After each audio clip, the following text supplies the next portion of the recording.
നമസ്കാരം. നമ്മൾ മലയാളികൾ എത്രയോ ഭാഗ്യം ചെയ്തവരാണ് അല്ലേ? പ്രത്യേകിച്ച് ഈ UDF ഭരണകാലത്ത് കേരളത്തിന്റെ മണ്ണിൽ ജീവിക്കാൻ കഴിഞ്ഞത് തന്നെ ഒരു വലിയ ഭാഗ്യമാണ്. ഒപ്പം അതിലേറെ വലിയൊരു അന്താരാഷ്ട്ര പുരസ്കാരം കൂടിയാണ്. അന്താരാഷ്ട്ര മാധ്യമത്തിന് മുന്നിലിരുന്ന് തൊണ്ടയിടറാതെ കൺപോളകൾ പോലും വെട്ടിക്കാതെ ഇത്ര വലിയൊരു ഹിമാലയൻ പച്ചക്കള്ളം അങ്ങോട്ട് തട്ടിവിട്ട നമ്മുടെ VD സതീശൻ സർക്കാരിൻ്റെ ആ ഒരു പ്രാഗൽഭ്യവും തൊലിക്കട്ടിയുമുണ്ടല്ലോ, അത് ലോക ചരിത്രത്തിലെ തന്നെ ഒരു പുതിയ അത്ഭുതമായി പ്രഖ്യാപിക്കണം. നുണ പറയുന്നതിനും ഒരു അന്തസ്സും ആത്മവിശ്വാസവും വേണമെന്ന് ഇവർ തെളിയിച്ചിരിക്കുന്നു. അത്രമാത്രം അസാധ്യമായ തൊലിക്കട്ടിയാണ് ഇക്കണ്ട കാലമത്രയും കൊണ്ട് ഇവർ നേടിയെടുത്തിരിക്കുന്നത്. ടാറ്റ ഗ്രൂപ്പ് പോലൊരു വൻ ആഗോള കോർപ്പറേറ്റ് ഭീമനെ നമ്മുടെ പോക്കറ്റിലാക്കി ഇതാ കേരളത്തിൽ 10,000 കോടിയുടെ കപ്പൽ നിർമ്മാണശാല വരുന്നുവെന്ന് വിദേശ രാജ്യങ്ങളിലിരുന്ന് നെഞ്ചുവിരിച്ച് പ്രഖ്യാപിച്ച നമ്മുടെ വികസന സിംഹം സതീശൻ സാർ ഇപ്പോൾ ഏത് അടിയന്തരാവസ്ഥ മാളത്തിലാണ് ഒളിച്ചിരിക്കുന്നത്? സ്വന്തം നാട്ടിലെ പാവം ജനങ്ങളെ എന്തും പറഞ്ഞ് വിഡ്ഢികളാക്കാം, അല്ലെങ്കിൽ വായുവിലൊരു വമ്പൻ പ്രഖ്യാപനം അങ്ങ് നടത്തി തൽക്കാലത്തേക്ക് അന്താരാഷ്ട്ര വികസന നായകനാകാം എന്നൊക്കെയായിരിക്കും നമ്മുടെ വിദ്വാൻ പ്ലാൻ ചെയ്തത്. ജനങ്ങളുടെ കണ്ണിൽ പൊടിയിടാൻ ഇതിലും വലിയൊരു അടവ് വേറെ കണ്ടുപിടിക്കാൻ കിട്ടില്ല.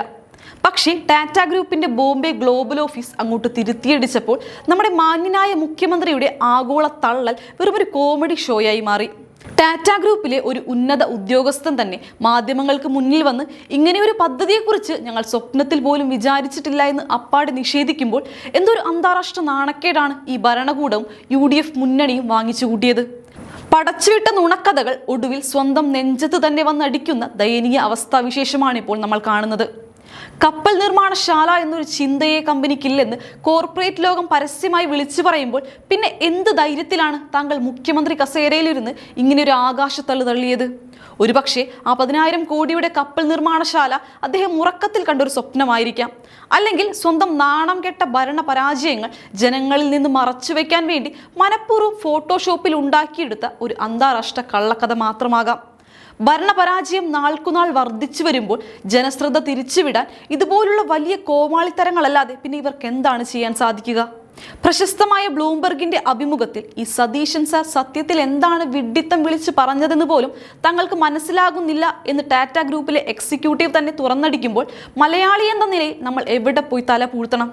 ഒരു സംസ്ഥാനം ഭരിക്കുന്ന മുഖ്യമന്ത്രിക്ക് ഇത്രത്തോളം താഴാൻ കഴിയുമോ? എന്ത് കടുത്ത സമ്മർദ്ദമാണ് അദ്ദേഹത്തെ കൊണ്ട് ആഗോള മാധ്യമങ്ങൾക്ക് മുന്നിൽ ഇങ്ങനെയൊക്കെ വിടുവായിത്തം പറയിപ്പിച്ചത്? ഒരു സർക്കാരിന്റെ തലപ്പത്തിരിക്കുന്ന ആൾ ആഗോള മാധ്യമങ്ങൾക്ക് മുന്നിൽ ഒരു തമാശ പാത്രമായി മാറുമ്പോൾ അത് നാടിന് തന്നെ ആകെ അപമാനമാണ്. UDF അധികാരത്തിൽ വന്നിട്ട് കേരളത്തിൽ അടിച്ചുമാറ്റാൻ കാര്യമായി ഒന്നും ചെയ്യാൻ കഴിയാത്ത ഒരു വറുതിക്കാലമായതുകൊണ്ട് എന്തെങ്കിലുമൊക്കെ തട്ടിവിട്ട് വലിയ സാമ്പത്തിക വിദഗ്ധനാകാൻ നോക്കിയതാകാം ചിലപ്പോൾ. പക്ഷേ അതിന് ഒടുവിൽ പാവം ടാറ്റയുടെ പേര് തന്നെ വേണമായിരുന്നോ എന്നാണ് ആളുകൾ ചോദിക്കുന്നത്. സ്വന്തം തള്ളുകൾക്ക് വിശ്വാസ്യത കൂട്ടാൻ രാജ്യത്തെ ഏറ്റവും വലിയ വിശ്വസ്ത വ്യവസായ ഗ്രൂപ്പിനെ തന്നെ വലിച്ചിഴച്ചപ്പോൾ ആഗോള തലത്തിൽ കിട്ടിയ ഈ തിരിച്ചടി തികച്ചും അർഹിച്ചത് തന്നെയാണ്. ടാറ്റയുടെ കപ്പൽ നിർമ്മാണശാല മാത്രമല്ല, കഴിഞ്ഞ ദിവസങ്ങളിൽ താങ്കൾ ബജറ്റിലൂടെയും അല്ലാതെയും പ്രഖ്യാപിച്ച പല കോടികളുടെ പദ്ധതികളും ഇതേപോലെ അന്തരീക്ഷത്തിൽ അലിഞ്ഞു പോകുമോ എന്ന് കേരളത്തിലെ പൊതുജനം ഇപ്പോൾ ഭയപ്പെടുന്നു. ടാറ്റ ഗ്രൂപ്പിനെ പോലെ ഒരു ആഗോള പ്രസ്ഥാനത്തിന്റെ പേര് പറയുമ്പോൾ കുറച്ചെങ്കിലും ബുദ്ധി ഉപയോഗിക്കാമായിരുന്നു. കാരണം അവർക്ക് നിങ്ങളുടെ ഈ സോഷ്യൽ മീഡിയ പബ്ലിസിറ്റി അല്ല, അവരുടെ അന്താരാഷ്ട്ര ബ്രാൻഡാണ് വലുത്. ഈ ഒരു വിദേശ തള്ളിന് ശേഷം ഇനി ഏതെങ്കിലും നട്ടിലുള്ള വ്യവസായി കേരളത്തിന്റെ മണ്ണിലേക്ക് വരണമെങ്കിൽ തന്നെ അവർ ഒന്ന് 101 വട്ടം ചിന്തിക്കും. കാരണം പറയുന്നതൊന്നും നടക്കുന്നില്ല, നടക്കുന്നതൊന്നും പറയുന്നുമില്ല എന്ന ലക്ഷണമൊത്ത കോമഡി അവസ്ഥയിലാണ് ഈ UDF ഭരണം മുന്നോട്ട് പോകുന്നത്. പച്ചപരമാർത്ഥം ജനങ്ങളോട് പറയാൻ ഇവർക്കൊട്ടും താല്പര്യമില്ല. UDF ഒരു കാര്യം തൻ്റെ ഇടത്തോടെ മനസ്സിലാക്കുക: ജനങ്ങളെ പറ്റിച്ച് ഭരണം തുടങ്ങിയതേയുള്ളൂ. അതിനുള്ളിൽ തന്നെ ഇത്രയും വലിയൊരു ആഗോള ബ്ലഫ് ഷോ വേണമായിരുന്നു? ഈ ഒരൊറ്റ നാണക്കേട് കൊണ്ട് മാത്രം മതിയായിരുന്നു താങ്കളുടെ ആ മോഹക്കസേര തകർന്ന് തരിപ്പണമാകാൻ. എന്നാൽ സതീശന്റെ ഈ ടാറ്റ തള്ളിനോട് മാത്രം പോരാ, സ്വന്തം പാർട്ടിക്കുള്ളിലും UDF മുന്നണിയിലും അദ്ദേഹത്തിന് ഇപ്പോൾ സ്വന്തം അണികൾ തന്നെ വലിയ ആപ്പുകളാണ് വെച്ചുകൊണ്ടിരിക്കുന്നത്. മുന്നണിയിലെ ഓരോ കക്ഷികളും ഇപ്പോൾ തമ്മിലടിച്ച് ചാവാനുള്ള വലിയൊരു പുറപ്പാടിലാണ് എന്ന് വ്യക്തമാണ്. ഗവൺമെന്റ് പ്ലീഡർ നിയമന വിഷയത്തിൽ സീറ്റും പദവിയും മോഹിച്ചു ചെന്ന സ്വന്തം KSU പ്രസിഡന്റ് അലോഷ്യസ് സേവറിനെ ഈ മുഖ്യമന്ത്രി കാണാൻ പോലും അനുവദിച്ചില്ല എന്ന വാർത്ത കേട്ടപ്പോൾ ശരിക്കും ചിരിയാണ് വരുന്നത്. സ്വന്തം പാർട്ടിയിലെ പിള്ളേരെ പോലും ഭയന്നോടുന്ന എന്തൊരു അന്തർധാരയും ഏകാധിപത്യ ധാർഷ്ട്യവുമാണ് ഈ പുതിയ ഭരണകൂടം കാണിക്കുന്നത്. സ്വന്തം പോഷക സംഘടനയുടെ നേതാവിനെ പോലും ഒന്ന് കാണാൻ മടിക്കുന്ന ഈ മുഖ്യമന്ത്രി എങ്ങനെയാണ് കേരളത്തിലെ ജനങ്ങളുടെ പ്രശ്നങ്ങൾ പരിഹരിക്കുക?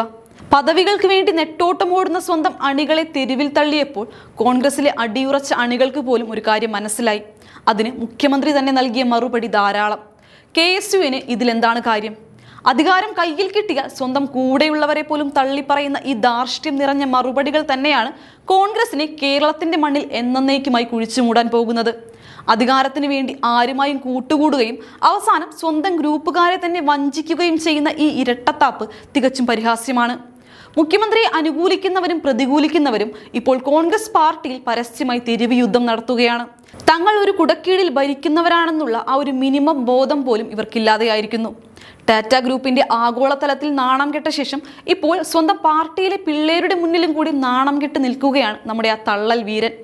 അധികാരത്തിന്റെ അഹങ്കാരത്തിൽ സ്വന്തം തണലായ സംഘടനകളെ മറക്കുന്നവർക്ക് കാലം കാത്തുവെച്ച തിരിച്ചടിയാണ് ഇപ്പോൾ ഓരോന്നായി പുറത്തു വരുന്നത്. സ്വന്തം നേതാക്കൾ തന്നെ പരസ്യമായി പാരവയ്ക്കുമ്പോൾ പിന്നെ എങ്ങനെയാണ് ഈ പാർട്ടി മുന്നോട്ട് പോവുക? ദേശീയ തലത്തിൽ കൃത്യമായ പ്ലാനിങ്ങോടെയുള്ള യഥാർത്ഥ വികസന പദ്ധതികൾ നടപ്പിലാകുന്നത് നമ്മൾ കാണുന്നതാണ്. ആ ഒരു ശക്തമായ രാഷ്ട്രീയ ബദലിനെ നെഞ്ചേറ്റുന്ന ജനങ്ങൾക്ക് മുന്നിലേക്കാണ് UDF ഈ കോമാളിത്തരം വിളമ്പുന്നത്. ശരിക്കും പറഞ്ഞാൽ അങ്ങേരുടെ ഈ അന്താരാഷ്ട്ര ലെവലിലുള്ള അബദ്ധം കേട്ട് ലോകം മുഴുവൻ ചിരിക്കുകയാണ്. എന്നിട്ടും നാണമില്ലാതെ വികസനത്തിന്റെ പുതിയ പാത എന്നൊക്കെ പറഞ്ഞ് ഫേസ്ബുക്കിൽ പോസ്റ്റ് ഇടാൻ മാത്രം ഇവർക്ക് എങ്ങനെയാണ് സാധിക്കുന്നത്?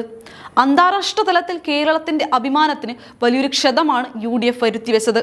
നാണക്കേടെന്ന് പറഞ്ഞാൽ ഇതിലും വലിയൊരു നാണക്കേട് സ്വപ്നങ്ങളിൽ പോലും കാണാൻ പറ്റില്ല.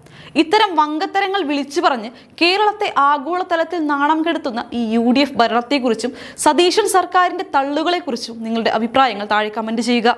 മറ്റൊരു രാഷ്ട്രീയ വിശകലനവുമായി ഞാൻ വീണ്ടും വരാം. നന്ദി.